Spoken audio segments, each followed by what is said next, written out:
ओम नमो नारायण। भगवान पुरुषोत्तम मास की कृपा आप पर और आपके पूरे परिवार पर सदा सर्वदा बना रहे। पुरुषोत्तम मास महात्म्य कथा अध्याय 29। पुण्यशील सुशील बोले, हे विभु, गोलोक को चलो, यहाँ देरी क्यों करते हो? तुमको पुरुषोत्तम भगवान का सामीप्य मिला है। करदे बोला, मेरे बहुत कर्म अनेक प्रकार से भोगने योग्य हैं, परंतु हमारा उद्धार कैसे हुआ जिससे गोलोक को प्राप्त हुआ? जितनी वर्षा की धाराएं हैं, जितने तृण हैं, पृथ्वी पर धूल के कण हैं, आकाश में जितनी ताराएं हैं, उतने मेरे पाप हैं। मैंने यह सुंदर तथा मनोहर शरीर कैसे प्राप्त किया? हे हरि भगवान के प्रिय, इसका अति उग्र कारण मुझसे कहिए। श्री नारायण बोले, करदे की इस प्रकार वाणी को श्रवण कर हरि के दूतों ने कहा। हरिदूत बोले, अहो आश्चर्य है, हे देव, आपने इस पद की प्राप्ति का कारण महान साधन कैसे नहीं जाना? हे प्रभु, सब में उत्तम लोक, विष्णु का प्रिय, महान पुण्य फल को देने वाला पुरुषोत्तम मास नाम से प्रसिद्ध मास को क्यों नहीं जाना? उस पुरुषोत्तम मास में देवताओं से भी न होने वाले तप तुमने किया है। हे महाराज, वन में वानर शरीर के कारण अज्ञान से वह तप हुआ है। मुख रोग के कारण अज्ञान से अनाहार व्रत हुआ, और तुमने बंदरपन से ही चंचलतावश वृक्षों के फलों को तोड़कर पृथ्वी पर फेंका। उन फलों से दूसरे मनुष्य तृप्त हुए। अंतःकरण में विशेष दुख होने से पानी भी नहीं पिया। इस तरह पुरुषोत्तम मास में अज्ञानवश तुमने तीव्र तप को किया। हे अनग, फलों के फेंकने से परोपकार भी हो गया। वन में घूमते घूमते शीत वायु घाम को सहन किया, और श्रेष्ठ तीर्थ में सुंदर महातीर्थ में 5 दिन गोता लगाया, जिससे पुरुषोत्तम मास में तुमको स्नान का पुण्य फल प्राप्त हुआ। इस प्रकार तुम्हारे रोगी के अज्ञान से उत्तम तप हो गया, सो यह सब सफल हुआ, और तुमने इस समय अनुभव किया जब बिना समझे पुरुषोत्तम मास के सेवन हो जाने से यह तुमको फल मिला है। तो मनुष्य पुरुषोत्तम मास के उत्तम महात्म्य को जानकर श्रद्धा से विधि पूर्वक कर्म करे तो उसका क्या कहना है? तुमने अपना जो अर्थ साधन किया वैसा करने को कौन समर्थ है? पुरुषोत्तम भगवान को और कोई बहुत प्रीत को देने वाली नहीं है। इस भरत खंड में अति दुर्लभ मनुष्य योनि में जन्म लेकर जो पुरुषोत्तम भगवान की सेवा करते हैं, जिस पुरुषोत्तम मास में एक भी उपवास के करने से मनुष्य पाप पुंज से छूट जाता है, वहां तुमने महीनों उपवास किया। इस उग्र तपस्या का फल कहाँ जाएगा? इस मास के समान वे प्राणी धन्य और कृतकृत्य हैं। वे सदा भाग्यवान, पुण्य कर्म के करने वाले पवित्र हैं, और उनका जन्म सफल है, जिनका सब में उत्तम पुरुषोत्तम मास स्नान दान जब से व्यतीत हुआ है। पुरुषोत्तम मास में दान कृतकार्य अनेक प्रकार के तप से यह सब अन्य मासों के अपेक्षा कोटि गुण अधिक फल देने वाले हैं।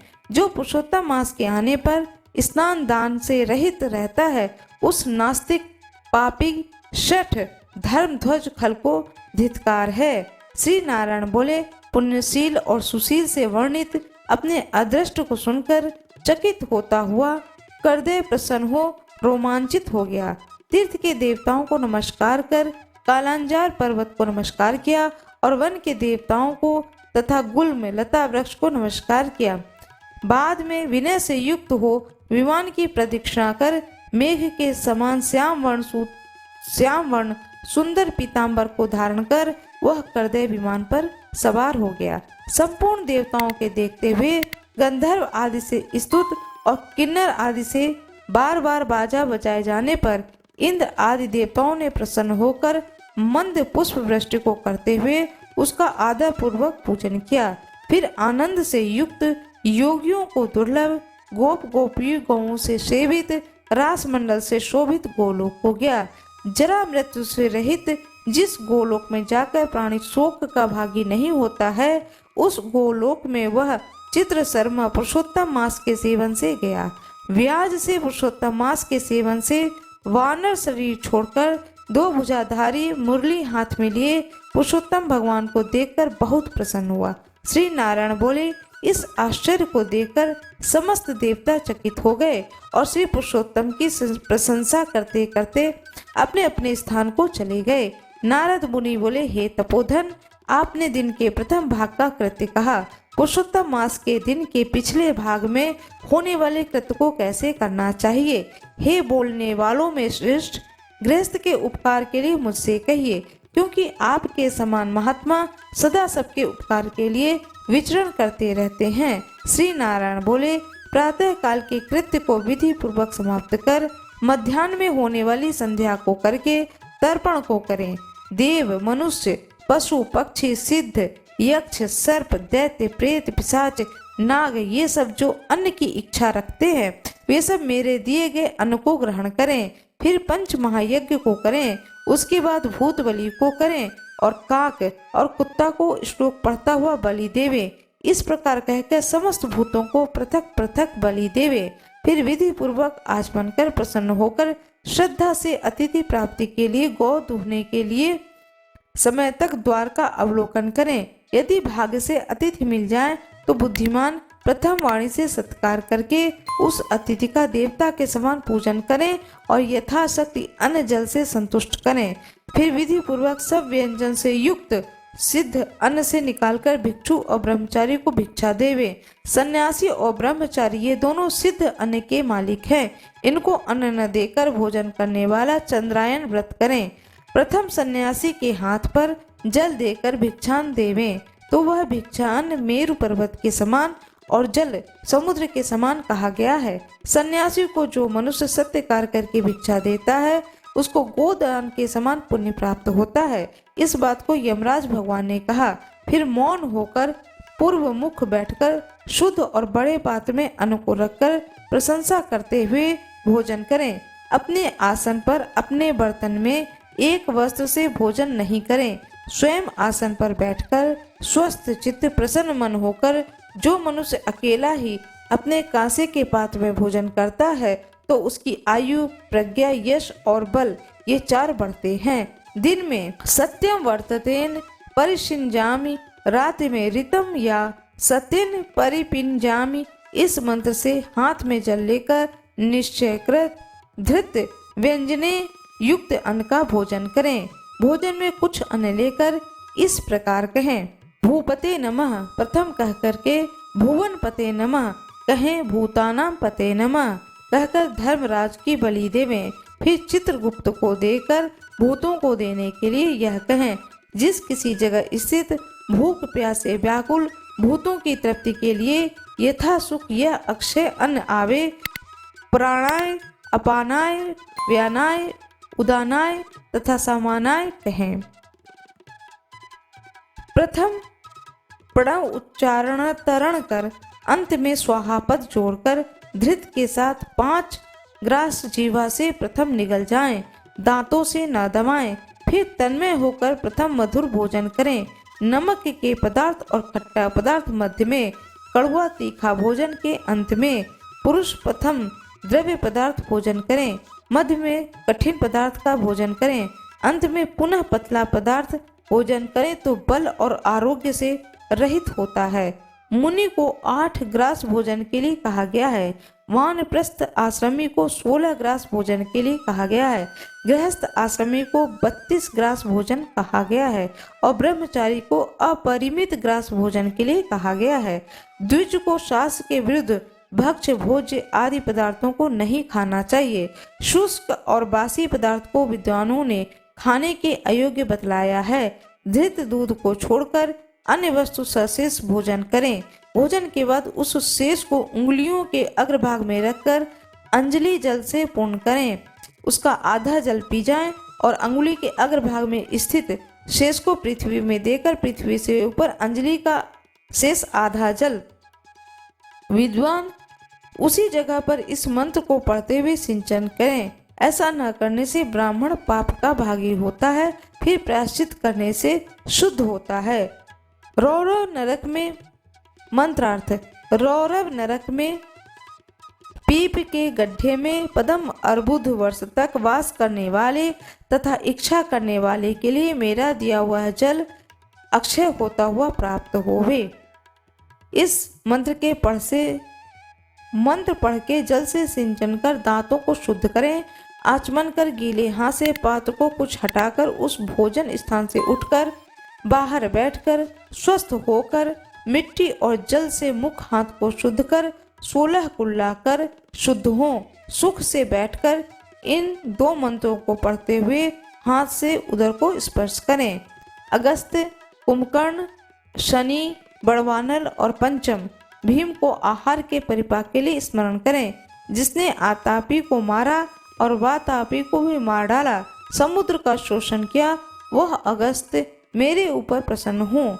इसके बाद प्रसन्न मन से श्री कृष्णदेव का स्मरण करें। फिर आचमन कर तांबूल भक्षण करें। भोजन करके बैठकर परब्रह्म श्री कृष्ण का उत्तम मार्ग के अविरोधी उत्तम शास्त्रों के विनोद से विचार करें।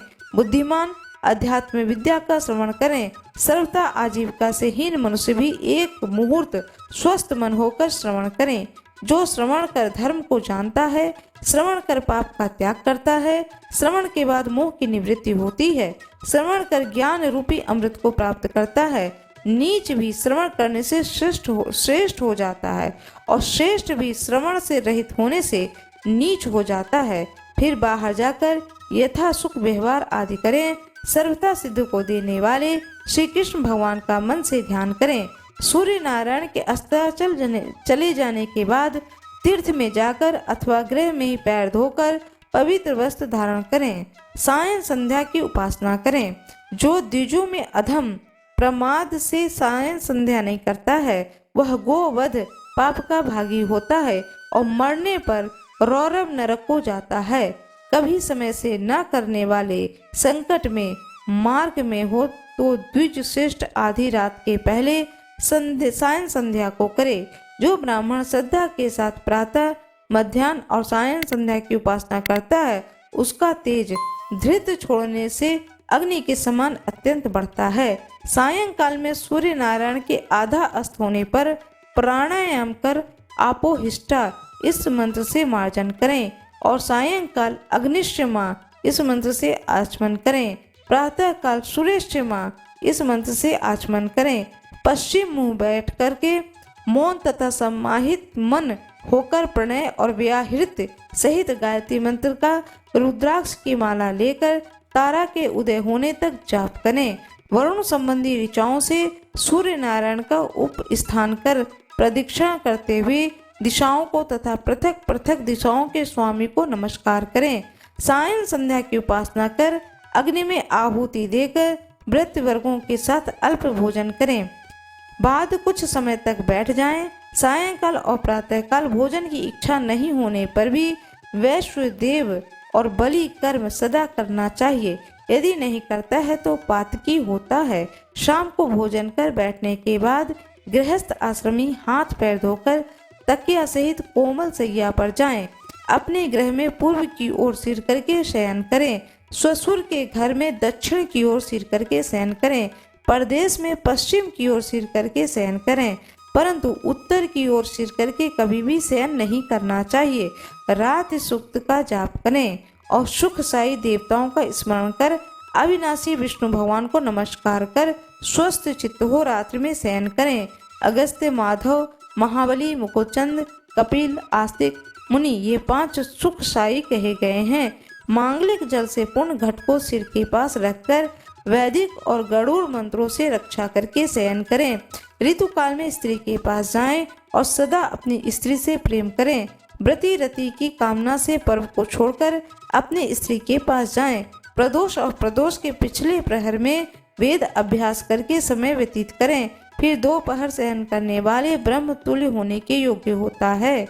यह सब प्रतिदिन के समस्त कृत्य समुदाय को कहा। गृहस्थ आश्रमी भली भांति इसको करें और यही गृहस्थ आश्रम का लक्षण है। अहिंसा, सत्य वचन, समस्त प्राणी पर दया, शांति, यथाशक्ति दान करना गृहस्थ आश्रम का धर्म कहा गया है। पर स्त्री से भोग नहीं करना, अपनी धर्म पत्नी की रक्षा करना, बिना दी हुई वस्तु को नहीं लेना, शहद मांस को नहीं खाना, यह 5 प्रकार का धर्म बहुत शाखा वाला, सुख देने वाला है। शरीर से होने वाले धर्म को उत्तम प्राणियों को करना चाहिए। श्री नारायण बोले, संपूर्ण वेदों में कहा हुआ यह उत्तम चरित्र गृहस्थ आश्रम का लक्षण है। हे मुने, इस लोक के हित के लिए संक्षेप में लक्षण के साथ आपसे मैंने अच्छी तरह कहा है। इति बृहद नारदीय पुराणे पुरुषोत्तम मास महात्म्य एकोनविंशो अध्यायः। जय श्री राधे राधे। मेरा ये वीडियो कैसा लगा कमेंट बॉक्स में अवश्य बताएं। वीडियो को लाइक करना ना भूलें, चैनल को सब्सक्राइब कर दें। धन्यवाद।